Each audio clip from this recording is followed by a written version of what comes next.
Welcome to Business and Investing with Grant and Charley, where we are enhancing your complete set of skills to build wealth inside and outside your business. Charley, it looks like you have not shaved. Do you know what? It looks like you haven't shaved either. That's because I'm trying to present as if I'm a man. And I didn't have enough time reviewing the emails that you are writing. Now, if you're listening to this and going, emails, writing, 5 o'clock shadows, I got something for you. Head over to businessandinvesting.com/newsletter, put in your name and email, and get notified every single time we drop one of these episodes. And then it will justify our 5 o'clock shadows. Charley, let's cue your disclaimer. It's Charley here from Business and Investing, and I need to let you know that Grant, myself, and the Business and Investing team are in no way, shape, or form qualified to give you personal or specific financial advice. We strongly encourage you seek out and use professionals when you are making investment decisions or comparing investment products.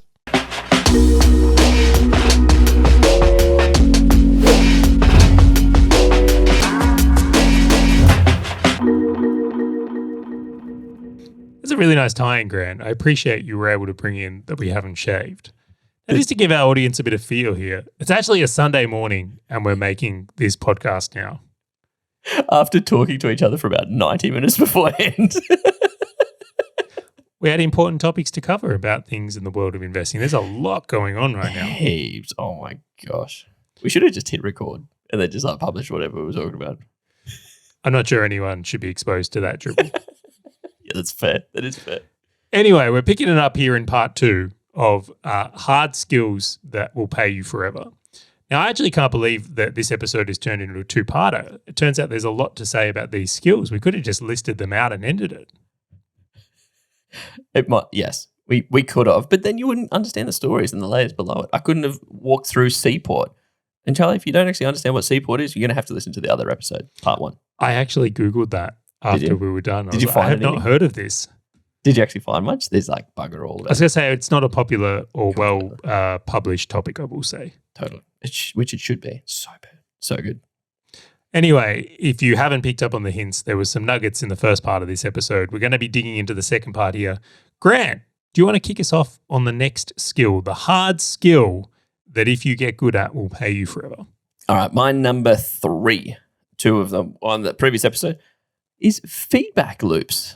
So actually setting yourself up to get insights as to if the activities that you are doing are actually producing the outcomes you're looking for.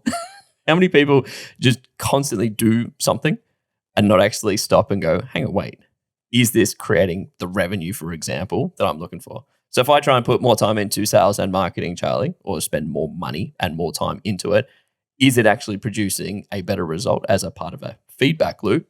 And if it's not, maybe I'll try a different approach. Maybe I'll do something different as opposed to doing the same thing repetitively and expecting a different result. I got a story on this one. Oh, you do? Yeah, I'll let you step in. One of the things I find very interesting in the world of entrepreneurship and business in general is the obsession with routines and habits, right? So it's like if you could just get the right routine in place, the idea is if you just keep doing that, it's going to take you to the place you want to go, right? The promised land. Yes. Now, in cycling, though, there's a very, very different thing. And yes, I'm bringing this back to cycling because this is where this actually had the biggest impact on me. And then I brought it into the business world. I was like, wow, this is a superpower. If you can get really good at this, it can make all the difference. So what happens in cycling is they'll give you like a workout routine, right? So you ride for a certain amount of time per week. You do a certain amount at a certain intensity. So you might do 20% of your riding at high intensity, 40% at slow intensity, and then whatever's left over, will be discernment. Or just say medium for the sake of this example. So you do that for like 6 weeks, and then they have you do a test.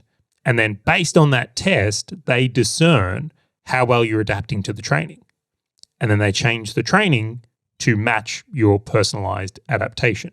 So in cycling, someone had worked out that it's like, we can't just give everyone the same routine. Yeah. Because they all adapt to it differently. Like there's so much variance in how people do it. Now, I was really fascinated by this because I'd kind of like been a bit of a gym guy previous to that. And in gym world, well, the world I was playing in anyway, there was no talk of this adaptation. It's just like you do your 5x5 and you do that 4 days a week. And that's what you do, Grant. Just don't shit on it because I'm still doing it. It's so good. But that's the difference. So if you're running your business and you're just doing the same routine, but you're never adjusting for how well you're adapting to things or never adjusting to the results you're getting, how do you expect to actually get the result? So let's say you're doing a certain amount of time on marketing, a certain amount on sales, a certain percent on operations, and you're like, oh, that's like my routine. But then when you really look under the hood, you can see, well, you might be spending 2 hours a week on marketing, but I tell you what, the results of your marketing are poor. So you're not doing the right activities or you're not spending enough time on it. If you've got that type of feedback loop, it can really change things. So bringing this back to cycling, what I was doing prior to having a good coach, I was just running myself into the ground.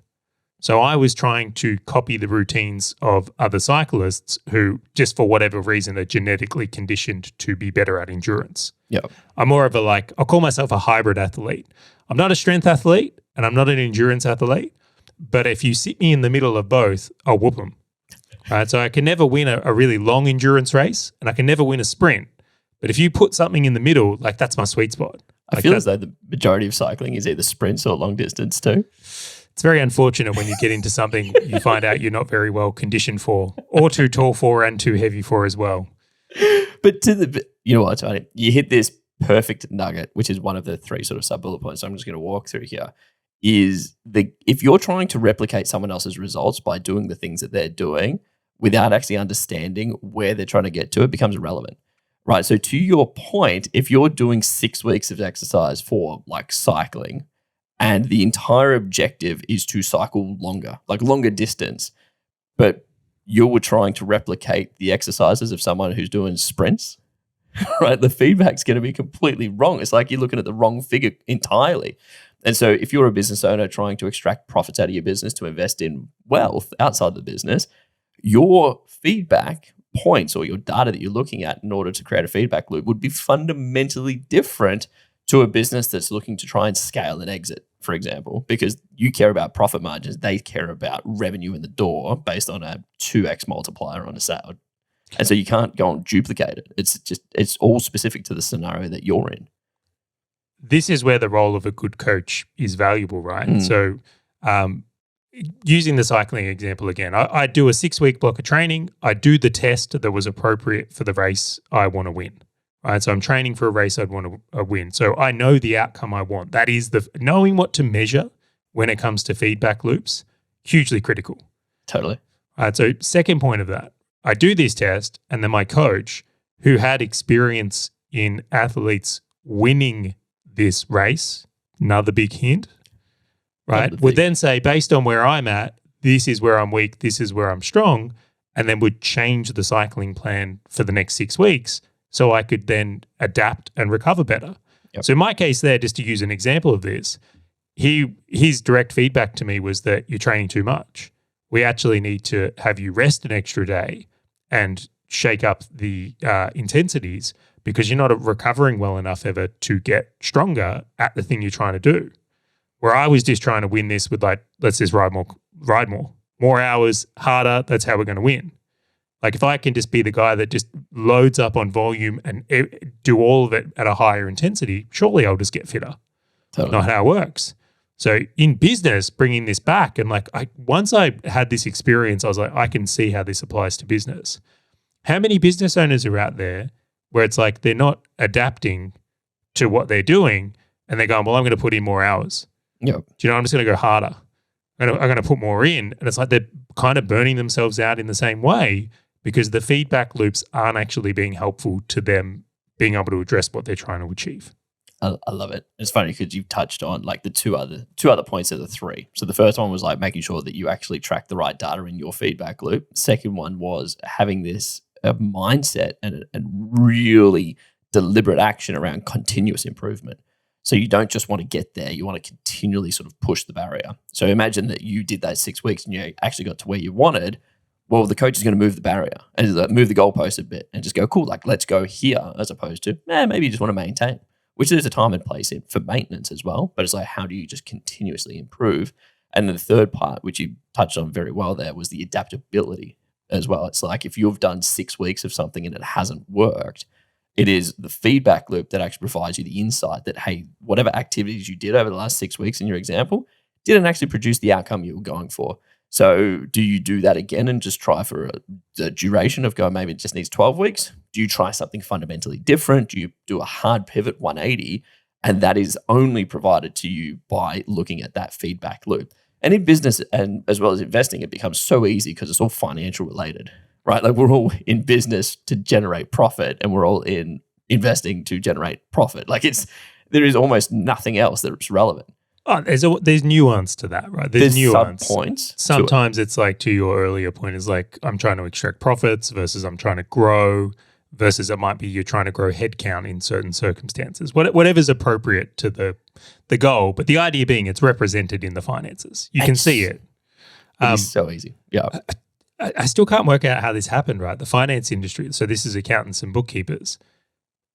At what point did you guys all decide you're just not going to tell business owners that's your role and job? Like that's how you can actually help them? Keep telling people on compliance and like, all right, we're going to reconcile. I'm like, yeah, that's a way to get a group of guys of business owners excited, or guys and girls, I should say here. The one group of people that actually can provide or close the feedback loop, whether it be weekly, monthly, quarterly, or otherwise, are the ones that don't actually know the power of what they've got. Yep, that's the greatest summary of and it's also pure, right? Gut feel is not a way to do this. Like I think when you can represent things without bias, it enables you to be better at it as well. And it's, again, coming back to this cycling example, you do the test, the results are the test, right? Yep. And you adjust accordingly. You don't get to, like I was feeling it, I feel like I'm getting quicker. No. The result is the answer here. So when we use finances in business, like it keeps it pure. The money hit the bank account or it didn't. You spent it or you didn't. Yep. Right? It's so pure that it enables a better decision-making process on the back of it. And I think the final point that I will say on this, before I get off my soapbox again, is the repetitiveness and the consistency is key. Like you can't cycle for 6 weeks and then go to a coach or go and have a look at yourself and just go, cool, I'm good. I'll just keep doing this for the next 6 months. Like you have to have some kind of routine. All right, we'll tell the prior part of the story then. The challenge I had is I had been racing for 6 months, Grant, and I wasn't winning. I was rocking up on race day and I'm getting smoked and I'm putting 20, 25 hours a week in on the bike. That's ride time. Like I'm riding a bike 25 hours a week. I'm training my face off, right? Good, what I thought was good nutrition and appropriate and all the rest of it. And I'm like, I'm just losing. But for me, I clearly needed that pain of just losing every week to go, fuck this, I'll spend whatever it takes with coaches, equipment, analytics, power meters, bikes. That's just how we roll here. You're the type of person that I feel likes losing. Like it's like part of your DNA is acceptance of losing and just going, it's a part of life. I feel like you're not the type of guy that's really competitive and have to win at everything. Correct. You're my ass. Oh my God. I really enjoy the journey of self-improvement. Yeah. I think it's great to get better at things. And once, again, it's like many times I've even changed hobbies. Like I'm not cycling anymore. That's mostly a kid thing, I will say, though, because it's like it's a very time-intensive sport. Totally. Cycling and having kids, very challenging if you want to run a business as well. Yeah. And then golf. It was like me with golf. It was 8 weeks of thinking that I'm not using my body to swing, only to like really like try and use my body. And the coach is just like, what do you think you did wrong in your swing? I'm like, not using my body enough. He's like, dickhead, you're only using your body. Oh, I think you just dropped everyone halfway into conversation, Grant, and they won't know what you're talking about. That's fine. I feel Grant better for spent that 8 weeks thinking he doesn't know how to swing a golf club using his body. And then we went and had a golf lesson and the guy said, all you're using is your body. Stop using your body so much. But again, this is, just highlighting appropriate feedback loops. Golf is a very obsessed industry with data as well, I will say, and feedback loops and the value of a coach. But let's go to the next point. Listen, your next point, Charlie. Later. Well, I feel like this is a perfect segue. And I'm going to say these in reverse order, but they're kind of the same. Sales and communication. Amazing. I set that up for you. You like that? You nailed it. So see how I was able to come in and re-communicate.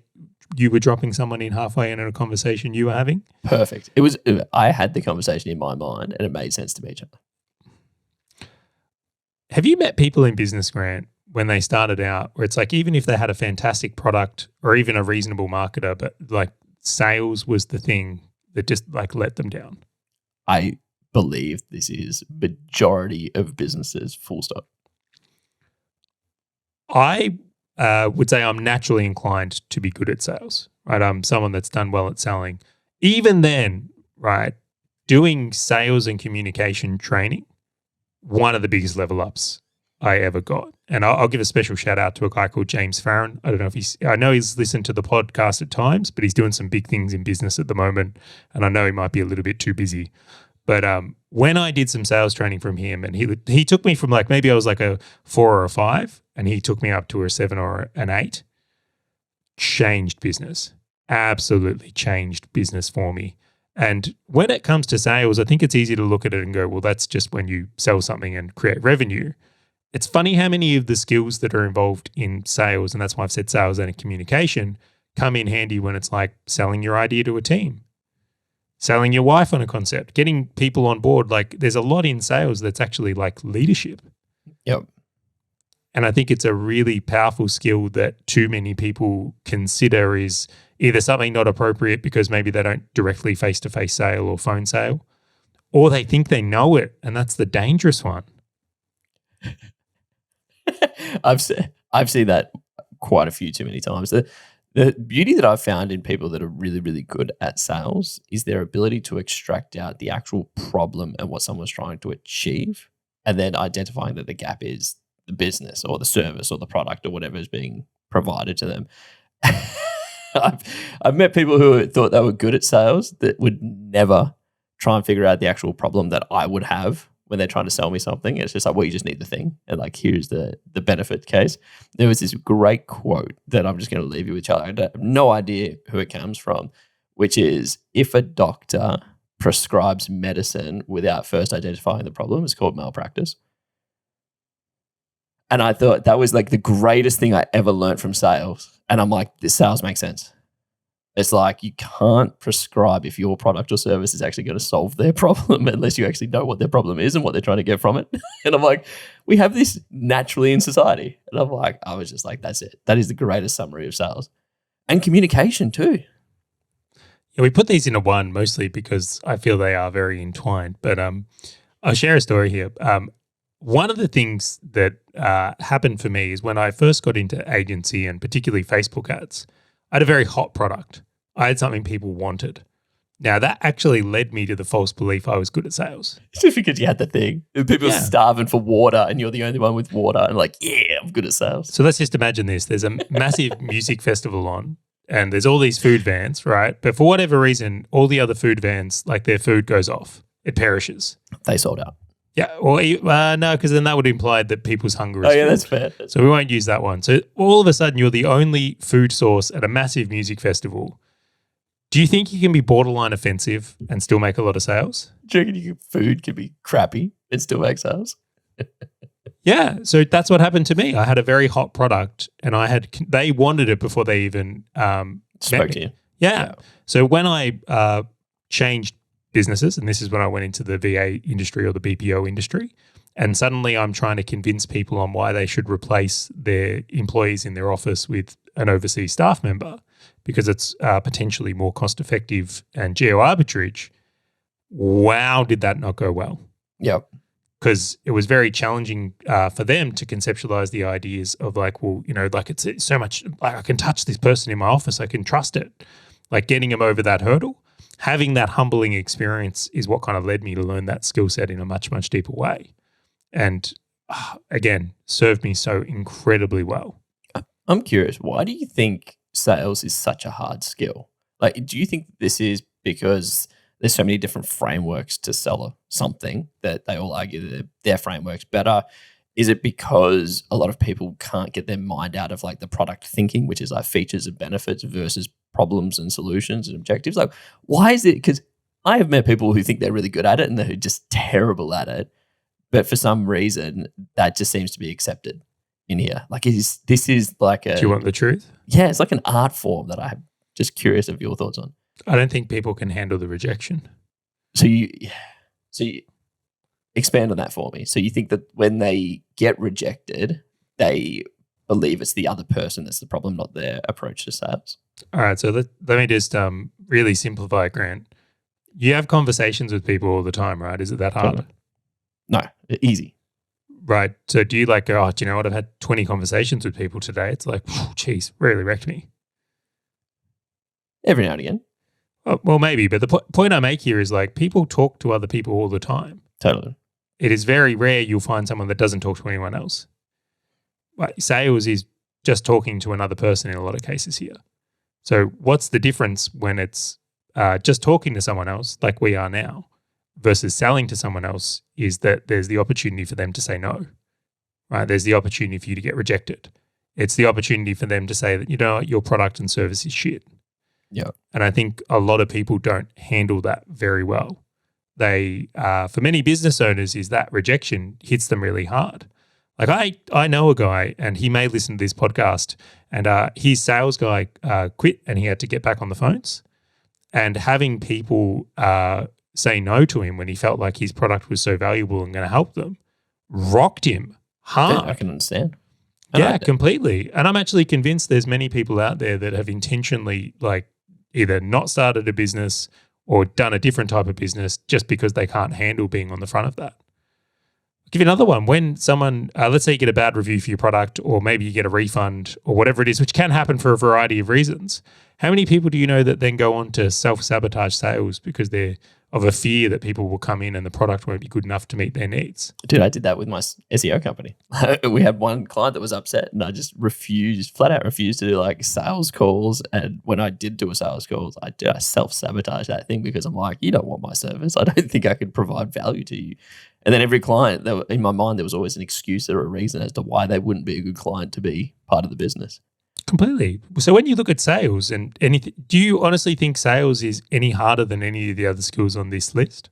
No, but for some reason, I think that it's just actually, no, you're right. A lot of the things on this list, a lot of people struggle at. I just feel as though sales is such a systemic issue. Yeah, so sales is the one that gets really interesting because it's you having to put yourself out there. Yeah, and being at the forefront of that.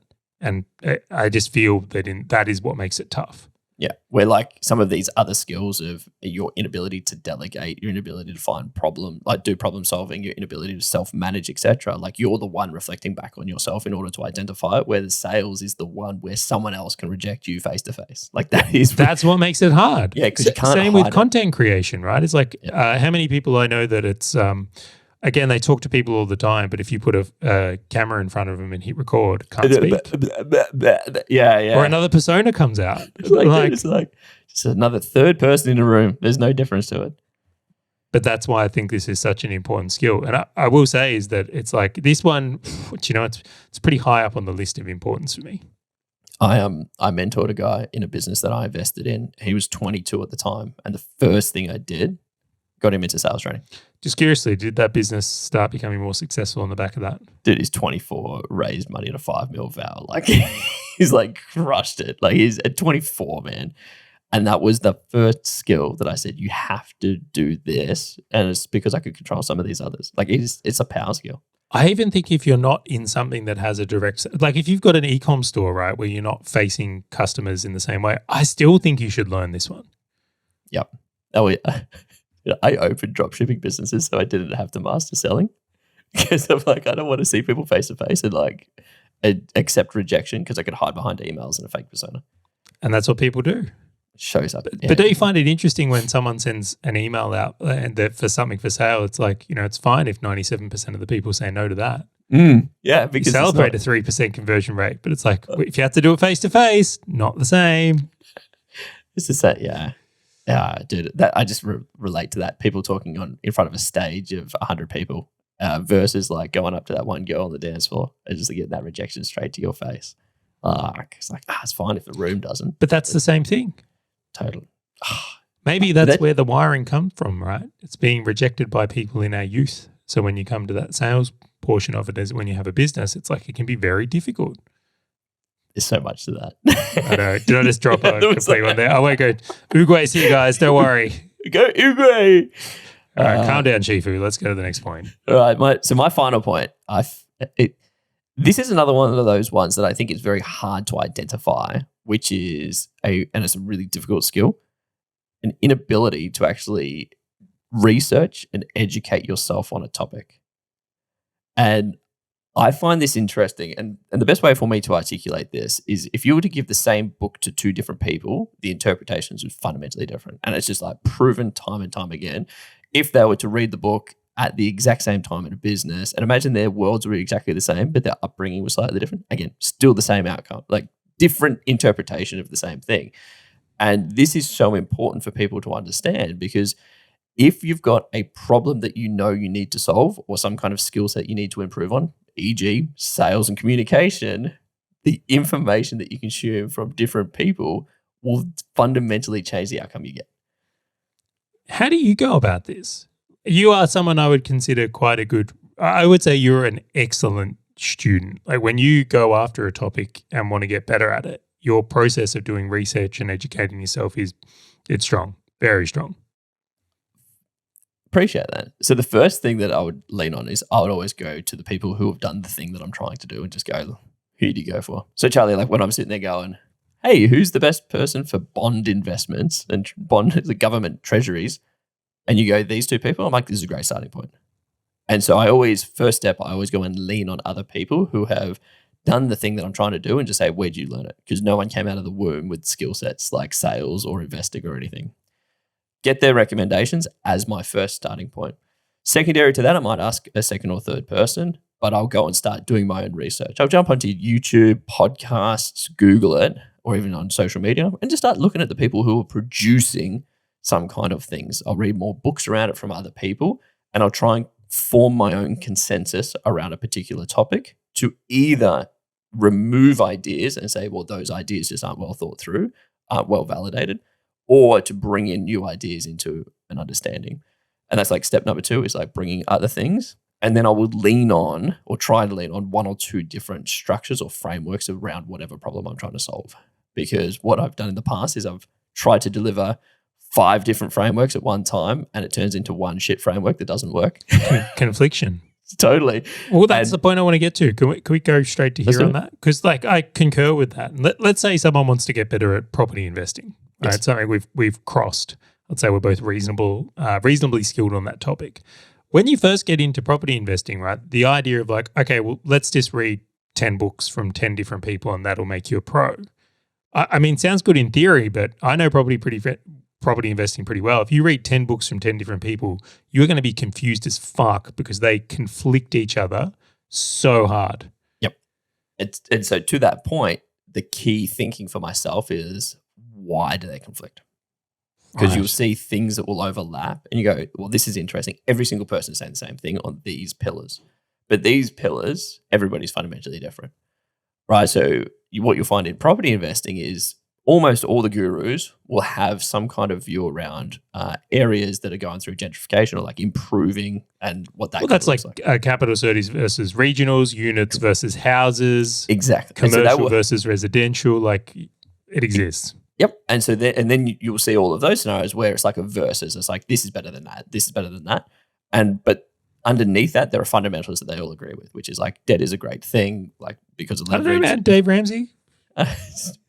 You have your outliers. You always have the contrarian views. Yeah, but that's why I bring it up, right? Because I think this is a very dangerous thing when it comes to business. Like how many, and I'll go to marketing, right? Oh, yeah. How many different views are there on marketing?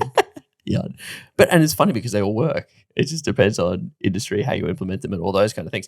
And this is why when I consume information, I'm looking for me to try and find something to piggyback off. Because all I'm looking for is a well-assessed approach that I'm going to take. So if I've read 10 books on property investing and I'm like, this one in the middle makes most sense based on my experience, my bias, everything that I'm going for, I'm going to go and do this thing.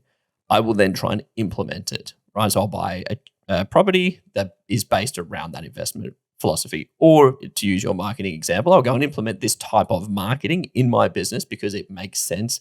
Case studies aligned to my type of business. It seems like it's within my budget, all those kind of things. I will then run that. And as I get a feedback loop within a month, 2 months, however long is necessary, I will see if that still applies to the business. And then I'm looking for, have I implemented it correctly? Am I missing a couple of layers? I might pay the person to actually teach me how to do the thing better than I've done. All of those kind of things until I've proven the fact that it does work or it doesn't work. And then I go, awesome. If it doesn't work, what else can I go and do? But this is why the education and research piece is so important, because I find so many people will read a book on a topic, implement the thing, and it doesn't work and go, well, no, this SEO never works. I was like, well, no, like you've never done the education or try and understand it. Yeah, to that point, that's where I feel probably one of the mistakes is where you're looking at it there. It's like the idea of just consuming one book or doing one course on a topic and thinking that this is the holy grail, I'm going to just follow that and I'll be successful. Totally. Where it's like you almost need to think the idea is if you want to get good at a topic, you want to consume 5 books, 3 podcasts, a couple of courses, and spend time just understanding before you do it. And to the point, curiously on this one, use your little segue. How many books have you read on property? How many YouTube channels? How many podcasts? Way too many, dude. I'm just going to put it out there in a really creepy voice. All of them. All of them. Like there's very few thoughts and approaches to property that I haven't read or thought about before. And it's really interesting. I'm going to leave you with a thought on this, Charley. One of the key things when I'm learning a topic and researching on something is I'll go above and below the topic. And what do I mean by that? What I find is a lot of information that's out there is like an appealing headline or like a tactic. It's like, we'll do this thing and you get this results. But there's all these roots and a trunk that sits underneath that little branch. And it's like, that's actually where the value is. And only because of these things existing does that work. And so to use marketing as an example, like you might look at ads. If you have an image with a red border and this type of headline, everyone's going to click on your ad. Now, the reason that works is because of psychology, and the reason that part of psychology actually happens is because this is how we're deep-seated and rooted in our personal biases, and this is what we're looking for, pattern interrupts and all these things. And then you go, that tactic makes sense. And so when it doesn't work, I've actually got a fundamental understanding of why it hasn't worked. But so many people just jump from tactic to tactic. And I think that is one of the key layers to education, is you never just want to go on this surface layer of property is the right thing to buy. You need to actually understand why that aligns to your investment philosophy or shares or whatever else in that example. I'm going to throw in some add-ons in your thing here. I find myself when it comes to education, I spend quite a bit of time judging the person's life and results they have. So, for example, it's like the whole, if you've got an obese personal trainer, it's like they bring out a course that might be a red flag. I love that example. Yeah. Or if you've got a broke property investor, you might caution for concern. And I'd even say one more than here is like, I really like to look at who they've worked with and the results they've gotten also. Yep. Because it might be great if they can do it for themselves, but if they've done it for people like you, that might be a really other key piece of information to be kind of aware of when you're researching things. And then I'll just throw in one more. Sometimes when you want to get good at a topic, you need to accept where you're at. And I'll use golf as the example here because why not? We can. It doesn't make sense for me as a beginner to be consuming content that is designed for pros. Well, you've never looked at Tiger Woods and tried to mimic his swing? Yeah, I mean, that's just what I do on the golf course, right? I mean, I can get on YouTube right now and look at videos about guys like creating backspin to stop a ball. Shit, I'd be happy if the ball goes forward. Totally. So when it comes to research and education, I think one of the best things you can do when you're newer to a topic or intermediate is like literally search for like property investor beginner. Yep. Right? Find the appropriate levels of learning for where you're kind of at with that one. One of the things I'll add on to the back of that as well is like, when did they do the thing? Like, I've read books from people that have made money in like the 1950s and their whole investment philosophy that just might not apply now. What, be a boomer? Be born in the 40s. Like, I'm like, I just can't replicate that. That's impossible. No, because like technology changes so quick. Well, this is more about filters, right? This is more about filtering out things. And so using the filters that you've mentioned around like, have they done the thing? What stage are you at versus them?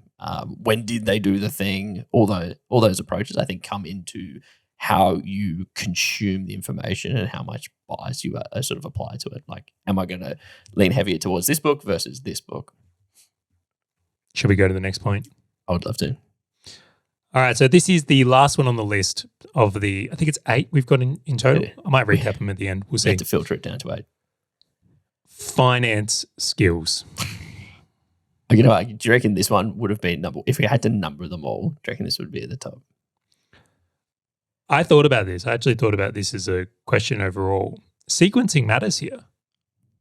Like sequencing matters a lot. If you were really strong at finance skills, but you couldn't sell or self-manage yourself, kind of useless. Yep. Right. So why these are 8 skills that definitely, if you learn them, will pay you forever. I would order these differently on timelines. Like it's pretty hard to argue with the idea in the beginning. If I was just looking at this list quickly here before I get into the point, if I was going to get good at something, like when I first got into business, networking and sales. Hands down. I think everything's almost irrelevant. Like you build your product based off the people you've sold. Yeah. So then I looked at the next one on the list here, and I'm almost going to say that like self-management and delegation fit into the next category. Maybe problem solving and feedback loops to a point as well. But to get momentum and get things moving, it's like there's no point being great at the skill that will serve you later on. Yep. So in the case here, if you got really strong at finance skills in the beginning of your journey, great. You're going to be able to measure exactly how broke you are. Yes. And the reasons why you're broke. Yes. I'm not doubting there's power in that, but I would say that this is a skill you start to learn the deeper you get into it. Yep. Now, I mean, how deep do you want to go on this one? I want to go deep because the last point, man, we have to. I will, geez, I'm going to go out there on it's not even really a limb here, but so to kind of layer these a little bit, finance is the feedback loop I use to then direct strategy in the business. Right. So even now I've just got my monthly reports for my property business. I go over that first and then discern what strategies, actions, tactics, and things like that make sense. Yep. Right. So it's such a huge component that I think it is so critical, probably even more so on the investment side of things, but in business as well. And it's pretty close race in there. They're both hugely important. Well, I think it's because a lot of why we're a business owner comes around being financially free. And the only feedback we get on that is finances, right? Like there's very few business owners, like obviously you've got your not-for-profits and things like that, which just have, even to that point, screw it. They're going for donations anyway. Totally. They're still financially driven. I can't even find a good example on this. Like there is always a fundamental reason as to why it's finance related. And finance is perfectly complex in its simplicity. Is that there's not a huge amount of moving pieces that you need to constantly understand and learn. I disagree with that thoroughly. But this is why I say it's simplistically complex because there are, I know you and I look at the P&L, balance sheet, and cash flows regularly, but I know that I could throw you 5 different businesses and those reports and you'd be able to understand exactly where they're all at one point because it's so simple now that you understand it. And that's why I say it's like simplicity complex once you get through it. I can say maybe. I get where you're coming from and I can agree with the ideation, but I just feel like finance is one of these things that it's like it's got a high bar of entry and then once you know it, it's actually easy. That's a better way for me to put my simplicity complex. I think once you've done the hard work, it's then easier. Like you can just look at it and go, okay, good. This is where it is. It's one of those things when you first get into business, right? And someone, when I first got a P&L cash flow report and a balance sheet, it's so overwhelming even reading your own. Yep. So it's like the bar of entry, the skill set required to actually make it useful is like there's a learning curve. Once you're good at it though, as you said, you can throw them across and glance because you know how to give it context. Yep. Like that's part of the skill in itself. And like that might just be on the business front, but this is where it's like you can go even further though and going like in the beginning, I think if everyone can just get really competent in reading a P&L, a cash flow report and a balance sheet, you're at a fantastic start. Yep. Where things get deeper than that though is the like cash flow management strategies, forecasting, like budgeting, debt management. Like there's a ton of layers that interblend between these that if you don't have that foundation, you won't be able to play in. So I guess a better way of saying it is like, let's say that if we were going to make it like maths, understanding the numbers 1 to 10 and maybe some addition and subtraction is like your P&L balance sheet and cash flow report. But there's all this like algebra and times tables and stuff you can get involved in that can make a significant difference down the road. Like just think about the subconscious idea of like in property yields. Oh yeah. compounding growth. Yeah, compounding. Inflation, like everything just gets added on top of it. Interest rates, percentages, the layers of finance that play in that world, particularly in property, I will say in that example, huge. But have you found that there is like an 80-20 principle to it? So once you understand the basic 80%, so to use your maths analogy again, which I think is great, like if you can count from 1 to 10, it's probably pretty easy for you to get from 10 to 100, 100 to 1,000, etc. But if you can do plus, minus, multiply, divide, you can do most maths equations fairly competently. There is just the final 20% that's more complicated that kind of will produce some kind of outputs.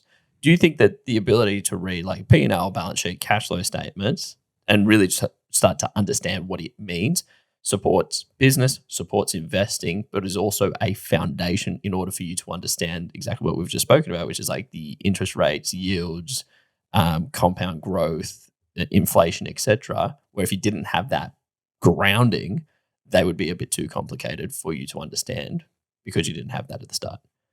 Yeah, I would say that what I've seen, again, I fall into this very lucky category that it's like I live with an accountant. And so I realize my circumstance isn't the norm or what people have access to make their lives substantially easier in this world. But at the same time, it has given me a very interesting like context because I look at what I can do compared to like people I mentor or people we work with or you and I, although you have ridiculously strong finance skills for someone that doesn't have an accountant in the home. But the thing I most noticeably notice when it comes to finance skills, people learn how to read a P&L when they're small, right? So they learn how to read a P&L thinking it's like, and it will get them by, right? Right. So let's pretend, and this is where I've seen it. I'm not going to name any businesses here, but if someone has a coaching business where they are collecting some upfront payments and then have payment plans or using some sort of financing tools like Afterpay or ZipPay or OpenPay or whatever it is. In the beginning, when they're small, they can read a P&L. They think that's all they need to know when it comes to finance. Then they scale, and then suddenly the awareness comes in that, oh shit, my P&L says I made this much money, but that's not what's in my bank account. Yep. Where's the cash? And it's like they've already committed all the sins of growing a business off a P&L without understanding the cash flow report or the cash flow strategies, and they end up digging themselves in a really big hole. Yep. Right. And then the next sort of consequence of that is they start using like debt or other things to do it, which will show up on your balance sheet differently. Right. So then again, it's like they almost commit the sins of the first report into the second, into the third. Well, by the time they can understand and read all three of these, congratulations, they're now aware why they're a little bit fucked. But and it's funny because when they work through that scenario, they're like, oh yeah, no, logically I can understand that as well. It's just that when you see it on paper, it's very different to think about. Yeah. So, but you think you're okay because, you know, reading the P&Ls get me by at this stage. But it's like you don't want to like have dug the hole before you work out. Where it's like at the time, it's like, and this is a hindsight thing. I don't necessarily like blame anyone. Like it's a business challenge, right? There's so much to do and learn in business. Like let's pretend one of these business owners was learning one of these sales skills or networking instead of learning how to read a balance sheet. It's very hard to sit there and go, well, it's not like they were doing nothing. Yeah, totally. And they were probably doing the right thing at that point in time. But without the awareness to these other things becomes heavily dangerous. I've even found the same for when I've looked at businesses to invest in with shares. I'm like, if you just looked at the P&L, oh my gosh, you would be stuffed.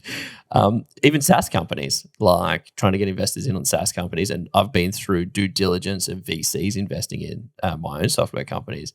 Man, like they spend more time on other like financial reporting outside of just the P&L. Like the P&L is like almost a tick and flick. Everything else is where they see that's where the the one that's the in. easiest to cheat. Completely. It's the most manipulatable is the P&L. Like that's the one that's almost like when I first heard this quote from Keith Cunningham, he's like, oh, P&L is a movie. Yeah. It's just like people making shit up, right? Well, I do love it how he's like, and then you've got like companies like Google who have got like two of them. It's got like one for management and then like one for tax reporting. Completely. Let's go there. I'm going to go there right now. He's like, this is deep. Well, we said it from here is like, let's pretend there's a business owner out there and what they're actually doing is loading up on personal expenses in their business. So there's a car in there. There's some holidays in there. But maybe they're even like doing a bit of dodgy shit. and then they get their P&L at the end of the month. Is that an accurate representation of the strength of that business? Not at all. No, it's a made-up story now. Completely. It's like it's not pure. It doesn't assess things. Where if you look to things, and this is why I quite like it, is like the cash flow report. It's like money entered the bank account and left the bank account. Yep. There is no, like, revenue is pure. That is what happened in the bank account. So it's like I look at it and go, a very, very different game. And then balance sheet again, where I get why people manipulate their P&L and do certain things at times, and there's strategy involved in that.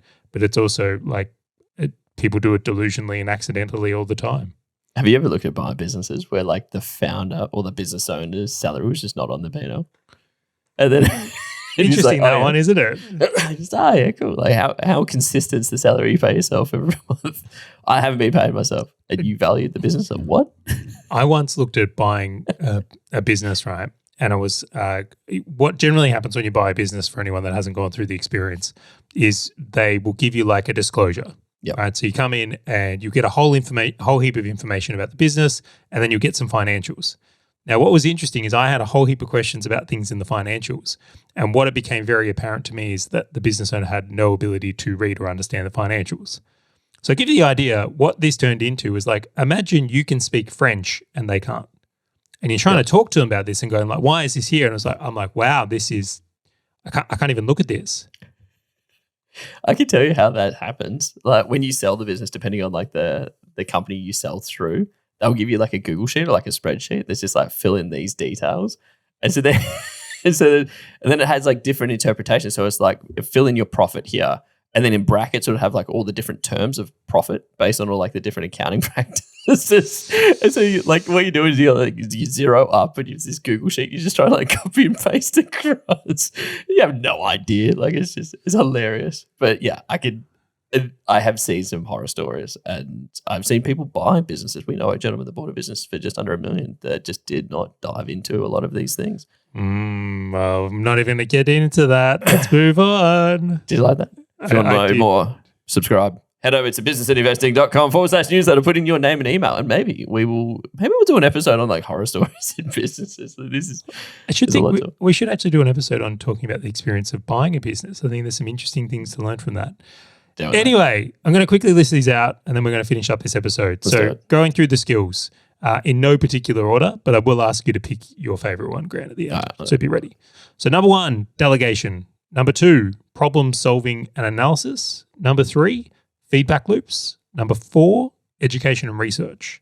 Number 5, self-management. Number 6, networking. Number 7, sales and communication. And then number 8, we've just done here, finance and investment. So again, not which one you think is the most important, not the one you think others should learn. What's your favorite one? Sales and communication. I did not expect you to say that at all. You know why?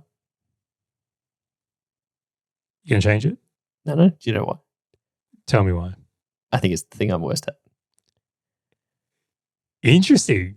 Dude, you know me. I'll jump on my hand grenades. I'll try and improve them. I think everything else I'm like pretty good at it. I think it's this, and I'm not too bad at sales and communications. Is not too bad. So for myself, like that'd be, and I also think it's super important for most business owners anyway, especially if you get started. So sales and communication. What about you? Where would you land? Oh, I got so many favorites on this. I'm going to go self-management. Self-management is such a good one. And there's so many layers to it. I don't think you can ever perfect it. I'm just a sadist. I just want something I can never be great at. The infinite on the wheel. Awesome. If you have got any others that you would actually add to that list of 8 that we've put together, Charley and I actually had a substantial list that we've boiled down. There was 8 more. We could do a part 3, but I feel this is enough. This is it. Head over to businessinvesting.com/newsletter and actually just reply to one of the emails and just let Charley know. Just say, hey, out of all of the hard skills that will pay you forever, these are the ones that I actually feel are most important. And I'd love to see them. And we might actually do a part 3 of this. Just want to say thank you very much for joining us, and we'll catch you on the next episode of Business and Investing.